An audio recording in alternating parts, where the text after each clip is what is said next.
El muchacho intentó leer el libro, pero ya no consiguió concentrarse. Estaba agitado y tenso, porque sabía que el viejo decía la verdad. Se fue hasta el vendedor y le compró una bolsa de palomitas, mientras meditaba si debía o no comentarle lo que le había dicho el viejo. A veces es mejor dejar las cosas como están, pensó el chico, y no dijo nada.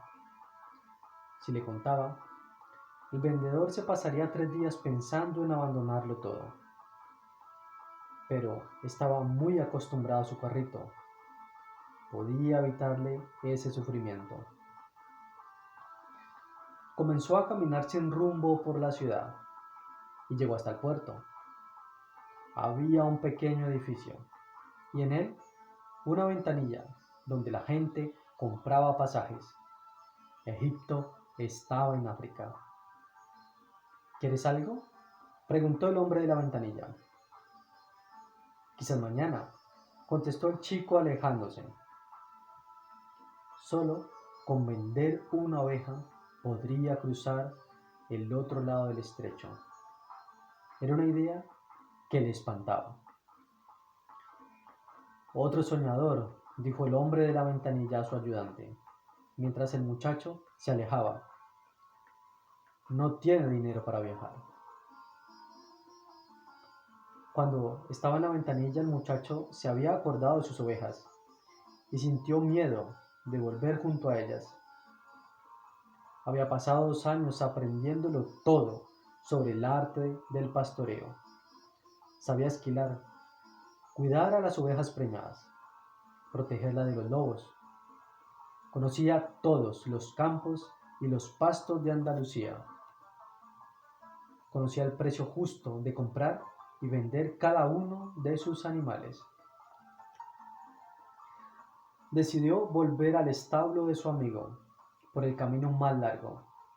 La ciudad también tenía un castillo y decidió subir la rampa de piedra y sentarse en una de sus murallas. Desde allí arriba se podía ver África. Alguien le había explicado que en cierta ocasión que por allí llegaron los moros, que ocuparon durante tantos años casi toda España. Y el muchacho detestaba a los moros. Además, habían sido ellos los que trajeron a los gitanos. Desde allí se podía ver también casi toda la ciudad, inclusive la plaza donde había conversado con el viejo. Maldita sea la hora que encontré a ese viejo, pensó. Había ido solamente a buscar una mujer que interpretase sueños. Ni la mujer ni el viejo concedían importancia al hecho de que él era un pastor. Eran personas solitarias que ya no confiaban en la vida y no entendían que los pastores terminaban aficionándose a sus ovejas. Él conocía los detalles de cada una de ellas. Sabía cuál cojeaba, cuál tendría cría dentro de 2 meses y cuáles eran las más perezosas. Sabían también cómo esquilarlas y cómo matarlas. Si se decidiera a partir, ellas sufrirían. Comenzó a soplar el viento. Él conocía aquel viento. La gente lo llamaba Levante, porque con él llegaron también las hordas de infieles, hasta que conoció a Tarifa. Nunca había imaginado que África estuviera tan cerca. Eso suponía un gran peligro. Los moros podían invadirnos de nuevamente. El levante comenzó a soplar más fuerte. Estoy entre las ovejas y el tesoro, pensaba el muchacho. Tenía que decidirse entre una cosa a la que se había acostumbrado y una cosa que le gustaría tener. Estaba también la hija del comerciante, pero ella no era tan importante como las ovejas, porque no dependía de él. Hasta era imposible que ni se acordara de él. Tuvo la seguridad de que si no aparecía dentro de 2 días, la chica ni siquiera lo notaría. Para ella, todos los días eran iguales, y cuando todos los días parecen iguales es porque las personas han dejado de percibir las cosas buenas que aparecen en sus vidas siempre que el sol cruza el cielo. Yo abandoné a mi padre y a mi madre y al castillo de mi ciudad. Ellos se acostumbraron y yo me acostumbré. Las ovejas también se acostumbrarán a mi ausencia, pensó el muchacho. Desde allá arriba contempló la plaza. El vendedor de palomitas continuaba vendiendo sus papelinas.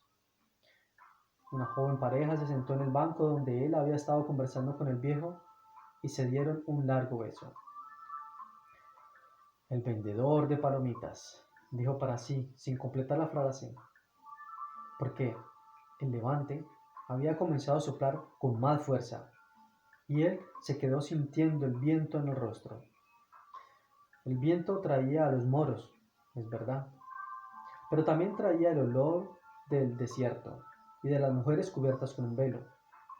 Traía el sudor y los sueños de los hombres que un día habían partido en busca de lo desconocido, de oro y de aventuras, y de pirámides. El muchacho comenzó a envidiar la libertad del viento, y percibió que podía ser como él. Nada se lo impedía, excepto él mismo.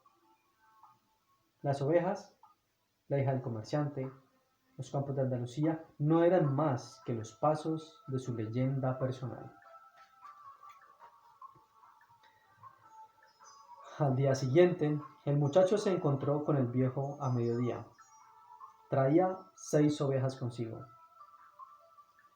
Estoy sorprendido, exclamó. Mi amigo compró inmediatamente las ovejas. Dijo que toda su vida había soñado con ser pastor y que ello era una buena señal. Siempre es así, dijo el viejo. Lo llamamos el principio favorable. Si juegas a las cartas por primera vez, verás que casi con seguridad ganas. Es la suerte del principiante. ¿Y por qué? Porque la vida quiere que vivas tu leyenda personal.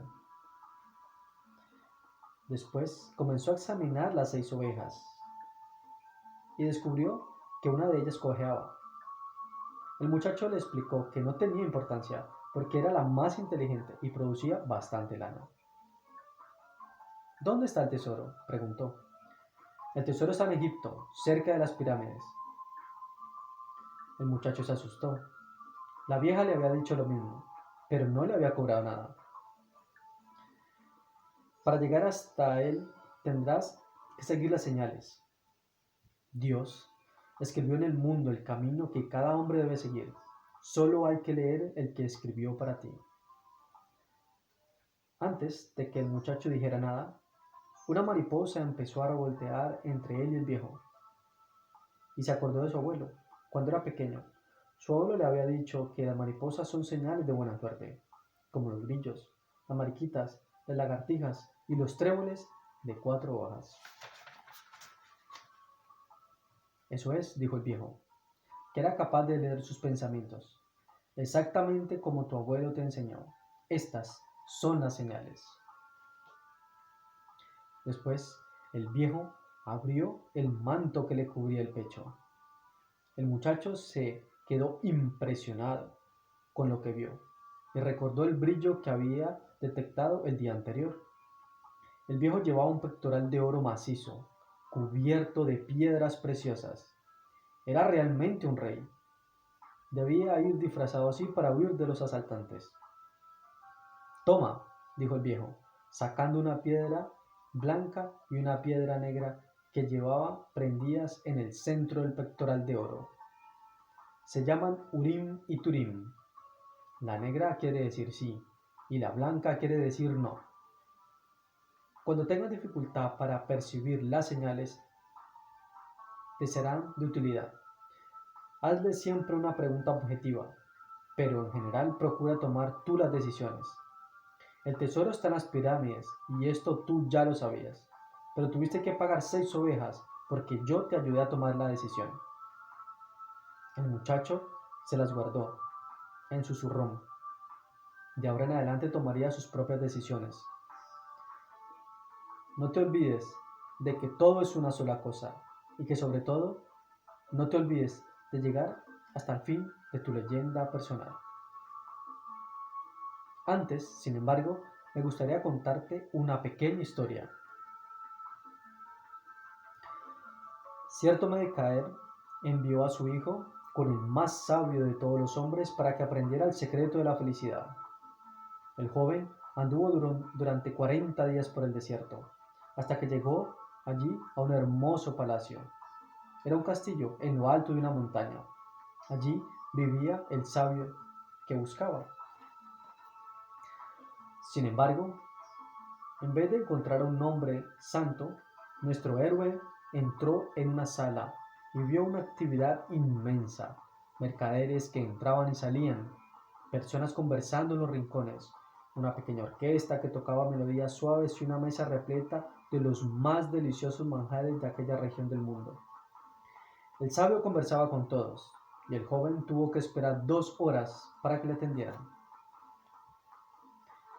El sabio escuchó atentamente el motivo de su visita, pero le dijo que en aquel momento no tenía el tiempo de explicarle el secreto de la felicidad.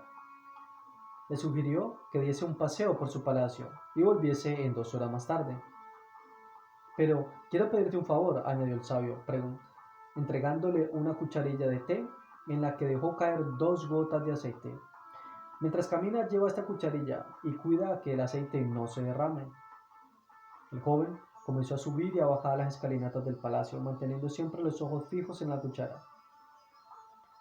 Pasadas las 2 horas, retornó a la presencia del sabio.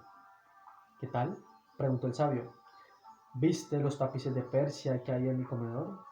¿Viste el jardín que el maestro de los jardineros tardó 10 años en crear? ¿Reparaste en los bellos pergaminos de mi biblioteca? El joven, avergonzado, confesó que no había visto nada. Su única preocupación había sido no derramar las gotas de aceite que el sabio le había confiado. Pues entonces, vuelve y conoce las maravillas de mi mundo, dijo el sabio. No puedes confiar en un hombre si no conoces su casa.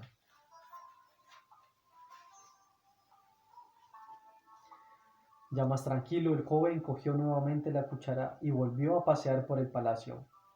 Esta vez mirando con atención todas las obras de arte que adornaban el techo y las paredes. Vio los jardines, las montañas a su alrededor, la delicadeza de las flores, el esmero con que cada obra de arte estaba colocada en su lugar. De regreso a la presencia del sabio, le relató detalladamente todo lo que había visto. ¿Pero dónde están las 2 gotas de aceite que te confié?, preguntó el sabio. El joven miró la cuchara y se dio cuenta de que las había derramado. Pues, este es el único consejo que puedo darte, le dijo el más sabio de los sabios. El secreto de la felicidad está en mirar todas las maravillas del mundo, pero sin olvidar nunca las 2 gotas de aceite en la cuchara. El muchacho guardó silencio. Había comprendido la historia del viejo rey. A un pastor le gusta viajar, pero jamás olvida sus ovejas. El viejo miró al muchacho y con las 2 manos extendidas hizo algunos gestos extraños sobre su cabeza. Después cogió las ovejas y siguió su camino. En lo alto de la pequeña ciudad de Tarifa existe un viejo fuerte construido por los moros, y quien se sienta en sus murallas consigue ver al mismo tiempo una plaza, un vendedor de palomitas de maíz y un pedazo de África. Melquisedec, el rey de Salem, se sentó en la muralla del fuerte aquella tarde y sintió el viento de levante en su rostro. Las ovejas se agitaban a su lado, temerosas de su nuevo dueño y excitadas ante tantos cambios. Todo lo que ellas querían era solo comida y agua. Melquisedec contempló el pequeño barco que estaba zarpando del puerto. Nunca más volvería a ver al muchacho, del mismo modo que jamás volvió a ver a Abraham después de haberle cobrado el diezmo. No obstante, esta era su obra. Los dioses no deben tener deseos, porque los dioses no tienen leyenda personal. Sin embargo, el rey de Salem deseó íntimamente que el muchacho tuviera éxito. Lástima que se olvidara enseguida de mi nombre, pensó. Debería habérselo repetido varias veces. Así, cuando hablase de mí, diría que soy Melquisedec, el rey de Salem. Después miró al cielo, un poco arrepentido. Sé que es vanidad de vanidades, como tú dijiste, Señor, pero un viejo rey a veces tiene que estar orgulloso de sí mismo.